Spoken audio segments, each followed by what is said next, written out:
Alright, so let's go over some of the differences between the Springfield's old XD models and the Springfield's new XD. They're called Mod 2s.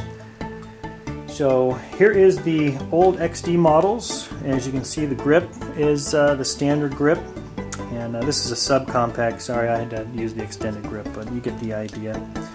But so here's the old frame, and then this is the new XD Mod 2 series. And here are some of the major differences.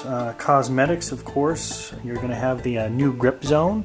And it's going to have finger grooves just a little bit right there. And I got to admit, they did a really good job. You can tell they put a little bit of money into these grips. And they really do feel very nice. Now the old XDs always felt pretty nice to me too, but these ones just really feel polished much more. You're going to have a little bit higher of a beaver tail, and so the beaver tail just slightly goes up higher to allow your hand to go up into that area a little bit higher. And supposedly what that does is it's supposed to feel a little bit less of the recoil from that. They also did it in the front trigger guard. They made it go up just a little bit higher so your finger can go up into that grip just a little bit more.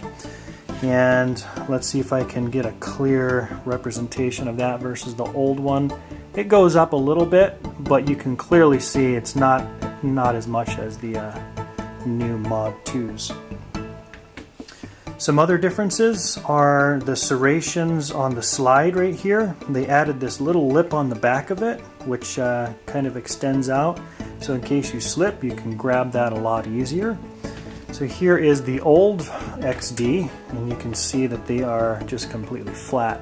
So there's serrations there to grab onto, but the end of it is flat. The rear sights are low profile, so they extended them and made them just a little bit lower than the old XD. And you can see the back of them, they're still white dots.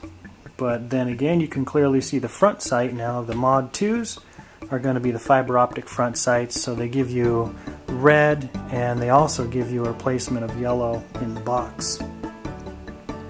Some other features of the slide: they tapered the slide down just a little bit as it rises up, and the old XDs were pretty square, so you can kind of see them there. So they kind of shaved that slide just a little bit more. Some of the other things they did was they slimmed down just a little bit the takedown lever right here. So instead of being perfectly flat, they actually just tapered down a little bit there and there, so it looks like the roof of a house kind of. A lot of other features the same, so they still have the trigger safety on the back, the thumb lever. And they have the safety on the front. They also have the safety up here. This is the bullet safety indicator. So that little lever will pop up if there's a bullet in the chamber. And they also have a chamber lock indicator, which is this little pin right here. If it's sticking out, that means if you pull the trigger, it will release the firing pin and it's able to fire. So it's in the cocked and locked position. And that is most of the additions. So basically they took the old XD and just polished a lot of the things on it and gave you a couple of new upgrades that look a little bit slimmer, a little bit sleeker, and also feels a little bit better. Thanks a lot for watching. I appreciate it. I hope you found this helpful, and stay tuned for some other gunsmithing tips and inside the box of many different firearms. Please subscribe, and thanks a lot for watching.